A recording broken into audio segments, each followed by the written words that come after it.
Bienvenue sur Edukia. Je te retrouve sur la chaîne qui est dédiée à ton orientation scolaire et à ta réussite professionnelle. Je m'appelle Ina et sur cette chaîne, je te donne des conseils pour que tu puisses préparer un avenir qui te ressemble. Alors reste connecté et surtout abonne-toi à la chaîne. Aujourd'hui, on a le plaisir d'avoir avec nous Richard. Richard qui est responsable RH et qui va nous parler de ce métier aux multiples facettes. Sachant que beaucoup de jeunes s'intéressent à celui-ci, je t'invite à rester connecté et à le découvrir en vidéo. Je suis Richard Mda. Je suis professionnel des ressources humaines avec un peu plus de 10 ans d'expérience.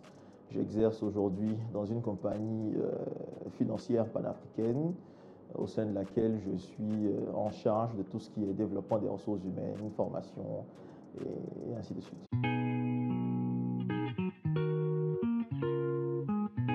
La gestion des ressources humaines, c'est vraiment un métier qui est très vaste. Globalement, à l'intérieur, on y retrouve du recrutement, on y retrouve, tout à l'heure j'en parlais, de la formation, de l'évaluation, de la gestion de talent. On y retrouve de l'administration, beaucoup de droits. Donc voilà, un professionnel des ressources humaines, globalement, et comme j'aime bien le dire, il donne vie au projet de vie professionnelle. Donc il permet à des personnes de pouvoir allier leur projet professionnel à des besoins au sein des entreprises.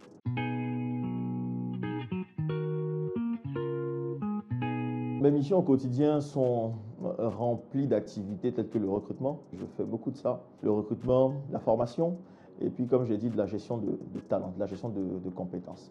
Donc le recrutement, on sait tout ce que c'est, hein, c'est trouver des compétences qui répondront aux besoins des entreprises, des organisations. La formation, c'est donc accompagner les personnes qu'on a recrutées justement à grow up, comme on dit, à évoluer dans leur niveau de compétences personnelles. Et puis la gestion de talent, c'est de créer des opportunités de carrière, c'est de les trouver, de les créer, et puis de faciliter justement l'accès à ces opportunités-là, à celles et ceux qu'on gère au quotidien. Voilà. Il y a beaucoup d'écoute par derrière, il y a beaucoup d'accompagnement, accompagnement de différentes entités, des organisations. Il y a beaucoup de stratégies aussi, il faut pas le dire.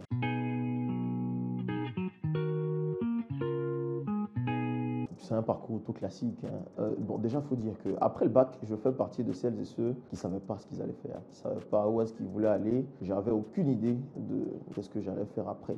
Mais c'est avec beaucoup de réflexion intrinsèque, comme on dit, il faut pouvoir mesurer aussi, non, apprécier ce qu'on sait faire, mesurer et évaluer par rapport à ce qu'on veut faire pour justement pouvoir trouver sa voie. J'ai bien compris que j'avais de bonnes qualités en termes personnels, en termes de communication et puis voilà, en termes de management et de leadership.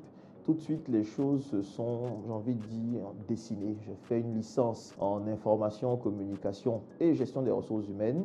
Après, j'ai tout de suite opté pour la gestion des ressources humaines parce que voilà, c'est là que je trouvais mon essence. Donc, j'ai un bac+5 en gestion des ressources humaines et je suis certifié en gestion de projet, enfin avec d'autres petits certificats à côté.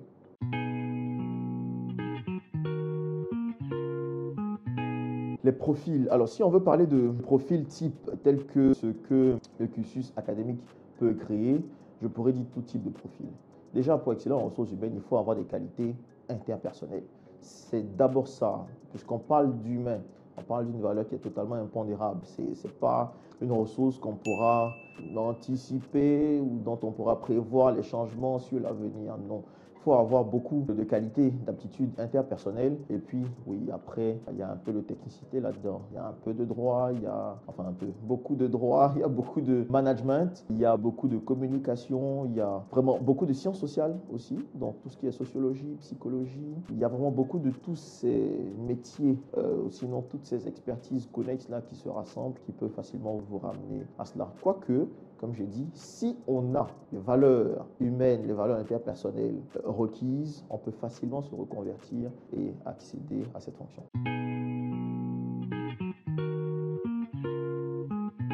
Déjà, tu as évoqué un point, on ne devient pas tout de suite professionnel des ressources humaines. Ça s'éprouve sur la durée. C'est vraiment, j'ai envie de dire, une compétence ou sinon un élément qui s'acquiert à l'épreuve de l'expérience. Pour revenir à ta question, je pense que le déphasage ou le déséquilibre qu'il peut y avoir entre la théorie et la pratique n'est pas vraiment large, sauf que c'est le volet interpersonnel, c'est le volet humain qui peut différer. Parce que naturellement, sur les bancs, sinon quand on est dans le cadre de la formation, on ne vous apprend pas ça. Je le dis tout de suite, c'est quelque chose qui s'éprouve par l'expérience. Donc voilà ce qui peut faire le décalage. À l'intérieur de ça, vous rangez justement les comportements humains qui eux-mêmes peuvent à la fois affecter le RH que vous allez être, que vous allez devenir, c'est très clair, ou qui peuvent justement renforcer ce que vous avez déjà en termes de qualité personnelle. Mais c'est vraiment ça, le déphasage n'est pas tant technique, quoique lorsqu'on rentre dans la fonction, on est peut-être emmené à utiliser quelques outils qu'on n'utilisait pas forcément dans le cadre de nos formations. On est peut-être emmené à utiliser quelques éléments connexes, voilà, toujours liés au métier, mais qui restent quand même dans le cadre de ce qu'on a appris. Après, j'avoue qu'on a de très bons parcours de formation ici sous nos cieux, parlant de ressources humaines.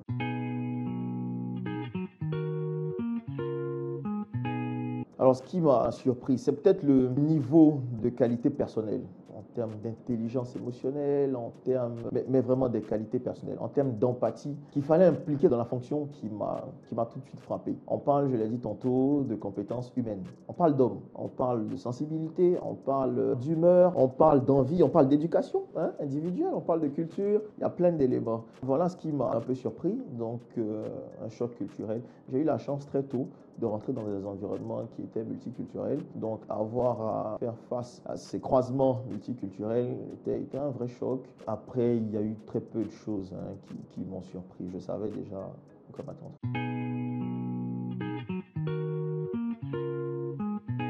La première, tout le monde peut le faire. Tout le monde peut être RH. On a un gros cliché. C'est qu'il faut se retirer ça de l'esprit. Ça demande de la compétence et de l'expertise. J'ai parlé de compétences humaines et interpersonnelles et une expertise métier qui elle-même est pluridisciplinaire. C'est là la principale parce que c'est ce qu'on entend beaucoup. La deuxième, c'est que oui, vous les RH, vous n'avez pas grand-chose à faire de toute façon. C'est que vous passez vos journées derrière vos bureaux là, à peut-être sillonner dans l'entreprise, voir qui fait quoi. Non, pas du tout. C'est que par derrière, dans la compétence métier, il y a en fait beaucoup de... Comment est-ce que je vais pouvoir les évoquer? Là où certains vous diront qu'on fait de l'analyse, en RH, on fait beaucoup de data et beaucoup d'analytics. En développement RH, on fait beaucoup de data et beaucoup d'analytics. Vous avez de nouveaux métiers qui apparaissent, qui demandent certaines technicités. Donc, vous avez même des statisticiens qui rentrent dans nos codes de métier pour devenir parfois compenben, donc tout ce qui est rémunération et avantages. Vous avez dans tout le volet talent management des personnes qui auront des parcours purement scientifiques, des parcours financiers qui pourront facilement intégrer le corps de métier. Donc tout le monde ne peut pas le faire. C'est ouvert, c'est vrai, mais tout le monde ne peut pas le faire. Voilà là tout de suite les deux premiers éléments qui me viennent. Après, il y en a tellement.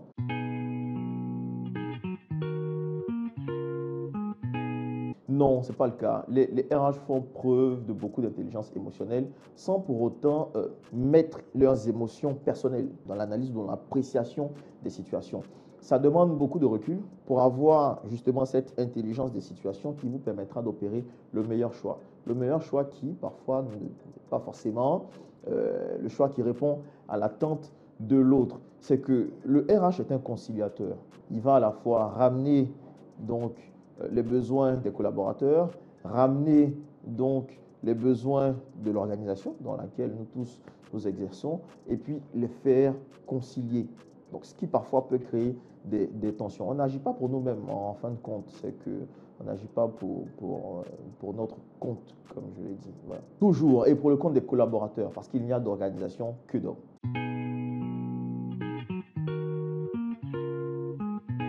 Il y en a, majorité, je ne dirais pas. Je dirais qu'on a vraiment la parité. Majorité, je ne dirais pas. Il y en a en tout cas. Je pense que la balance est équilibrée.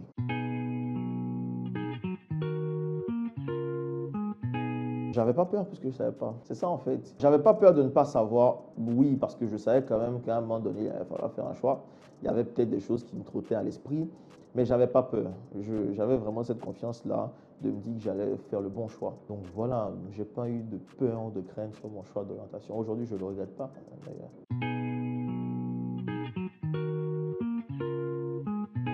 J'ai toujours été quelqu'un de très volontaire, quelqu'un de très engagé. J'ai toujours été un communicant, j'ai toujours été quelqu'un qui aime le contact humain, l'approche humaine. On me retrouve peut-être cette façon d'être quelque peu méthodique. Donc voilà, il y a plein de choses qui sont venues là tout de suite et qui ont influencé mon choix de carrière. Après, bon, parfois, il y a l'influence de la famille, il y a beaucoup d'influence. Il y a le fait de se projeter donc, dans son environnement, de voir s'il y a deux, trois modèles qu'on a, à qui on souhaiterait ressembler et peut-être dont on voudrait, pardon, copier le parcours. Il y a eu beaucoup de ces éléments-là. Et comme j'ai dit, puisque j'avais quelques aptitudes ou sinon quelques compétences pour moi, on en a tous, hein, on a tous des compétences. Donc, puisque j'avais quelques compétences pour moi, j'ai su clairement les identifier. J'ai su tout de suite me positionner ou sinon essayer d'analyser la palette de choix qui pouvaient s'offrir ou s'ouvrir justement aux compétences que j'avais. J'ai su comprendre qu'est-ce que j'aurais à développer et tout de suite je me suis lancé. J'ai dit, j'ai fait une licence en information, communication et gestion des ressources humaines, ce qui veut dire que ça aurait pu être mais vraiment voilà, plein de choses. C'est après cela que je me suis dit, ben, tiens, bon, ben, concrètement là, on peut aller en gestion des ressources humaines parce qu'il voilà, il y a ça qui se rapproche beaucoup plus de moi et c'est ce dans quoi je voudrais exercer.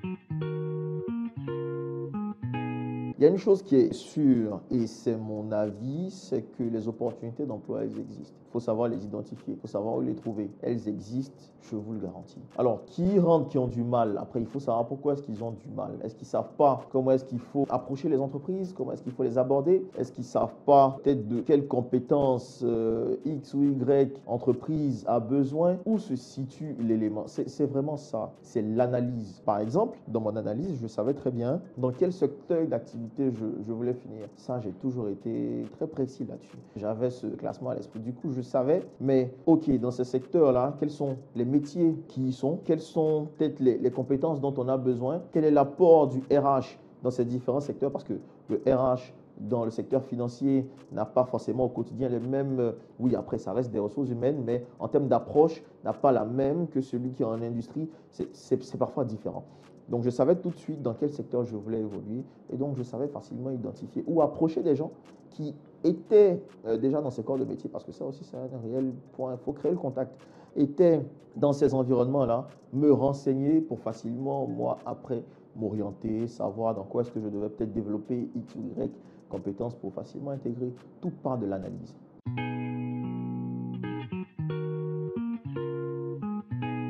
Alors, une sorte de proverbe, oui, j'ai celui-là de Frantz Fanon. Chaque génération doit, dans une relative opacité, se rendre compte de sa mission, la remplir ou la trahir.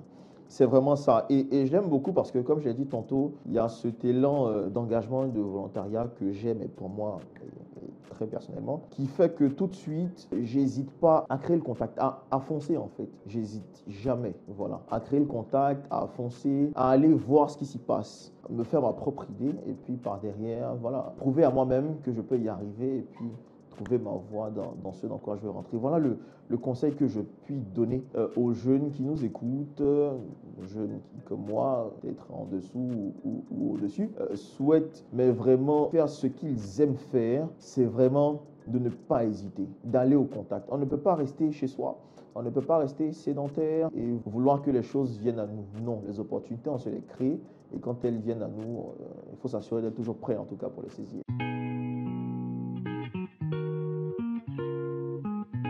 C'est la compréhension de l'environnement dans lequel on se trouve, l'environnement interne et l'environnement externe. C'est que le RH est très porté sur le business de l'entreprise. Aujourd'hui, on accompagne, on dit qu'on est business partner. On accompagne mais vraiment toutes les entités de l'organisation. Et par derrière, on a ce regard extérieur-là qui pourrait, oui ou non, influencer notre organisation. Donc, le RH va, par exemple, comprendre mais toutes les lignes métiers, ce qui s'y passe, les compétences réelles. Il sait tout de suite analyser tous les types de besoins. Donc voilà, le réel avantage, c'est que, parlez-moi d'un secteur, je sais globalement vous dire qu'est-ce qui s'y passe, comment est-ce que les choses fonctionnent. Pas forcément moi, mais le RHX qui exercerait dans un secteur. Voilà, c'est vraiment ça. J'ai parlé d'environnement interne et d'environnement externe. Donc les facteurs externes qui pourraient être les facteurs politiques, les facteurs sociaux, qui pourraient influencer l'environnement, les facteurs juridiques, les facteurs environnementaux. On a vu ô combien la Covid, tout le monde en parle, hein, a retransformé le monde du travail. Je dis bien retransformé parce qu'il avait déjà été depuis longtemps après la seconde crise et plein d'éléments. Mais de nos jours, comment est-ce que ce facteur-là nous a transformés? Il y a vraiment beaucoup de choses qu'on apprend. C'est vraiment très riche. Et comme je dis, à la fin, on en sort personnellement enrichi et très peu déçu.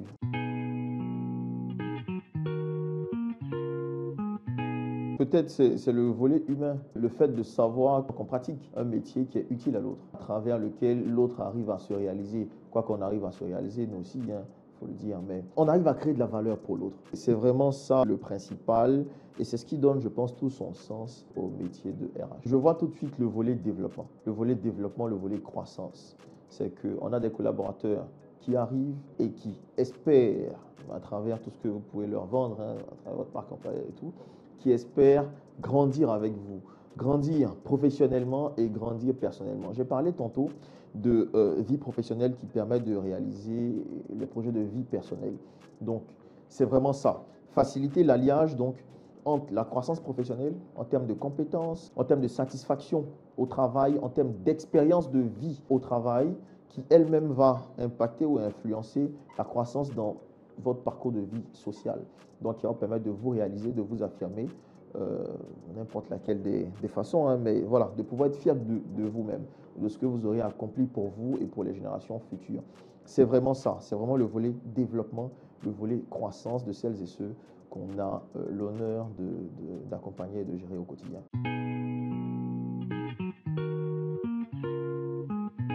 Alors, peut-être parce qu'on ne peut pas tout dire, hein. C'est vraiment des choses qui sont parfois privées, qui sont parfois personnelles. Mais oui, si je prends l'exemple que tu viens de me donner, donc le goumin, comme on dit, ou sinon le chagrin d'amour, oui, c'est possible, c'est possible. Et ce sont des histoires ou des faits qui peuvent impacter vos collaborateurs, que vous devez être à mesure d'écouter, de conseiller, d'orienter, d'emmener le collaborateur à comprendre qu'il doit quand même arriver à dissocier à un moment donné les environnements parce que, comme j'ai dit, il y a le professionnel et il y a le social. Il faut avoir cette intelligence émotionnelle là pour dissocier les deux, mais tout le monde l'écouter et pouvoir lui passer ce message. Donc, on écoute de tout. Il y a vraiment de tout, tout type de problèmes.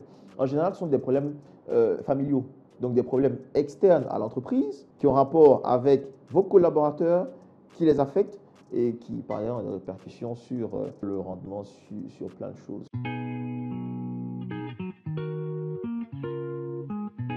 Il y a beaucoup de dynamisme, il y a beaucoup de capacités relationnelles, donc interpersonnelles aussi, beaucoup de communication, de la probité, beaucoup de discrétion. Donc la probité, c'est tout ce qui va encadrer le facteur honnêteté, le facteur confiance. Voilà, c'est vraiment ça. Beaucoup d'honnêteté, beaucoup de franchise. Il y a donc, on en parlait tout à l'heure, la discrétion. Donc la capacité à ne quand même pas dévoiler les éléments qui nous sont communiqués, quoique il arrive que ce soit des éléments liés à la personne, donc c'est normal qu'ils ne soient pas dévoilés. Il faut avoir beaucoup d'ouverture d'esprit parce que le métier évolue, les hommes et les comportements évoluent, donc il faut pouvoir avoir beaucoup d'ouverture d'esprit pour comprendre l'environnement social qui est externe à l'entreprise d'ailleurs, qui pourrait éventuellement impacter celui-ci.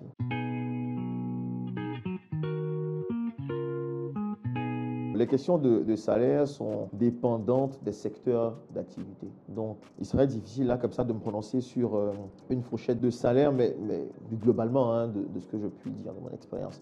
Pour un débutant, donc un assistant RH, ça pourrait aller genre, à minima quand même, à partir de 150 000 et monter voilà, à 300, voire un peu plus, hein, voire un peu plus. Et comme j'ai dit, ça dépend des secteurs d'activité. Et quand bien même on peut être sur des grandes entreprises comme des PME, c'est vraiment se ramasser de tous ces environnements-là qui me font donner cette fourchette pour le débutant. Alors, assistant RH même à partir du bac plus 2, hein, bac plus 2, bac plus 3. Jusqu'à quoi qu'on peut avoir des assistants qui ont plus que ça, 800 000, peut-être un peu plus. Ça existe, valablement. Mais là, on n'est pas, comme je le disais tantôt, sur des PME. On n'est pas sur, voilà, on n'y est pas, quoi. Donc, c'est très conjoncturel.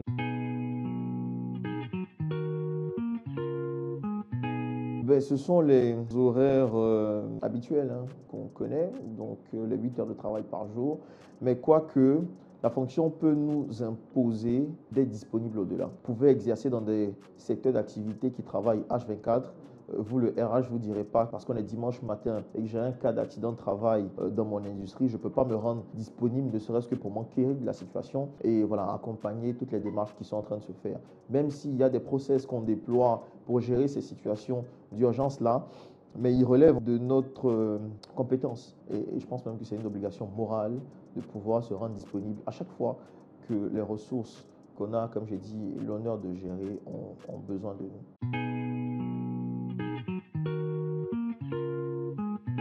D'accord, donc on a le classique, la suite Office avec le must Excel, donc l'incontournable. Il faut avoir de solides qualités ou sinon capacités en Excel pour faire de l'analyse de données, mais vraiment de l'analyse à une petite échelle quand même, mais pour faire beaucoup d'analyse de données, pour faire des prévisions, pour faire des calculs. Comme je l'ai dit tantôt, il y a beaucoup de data analysis dans ce qu'on fait.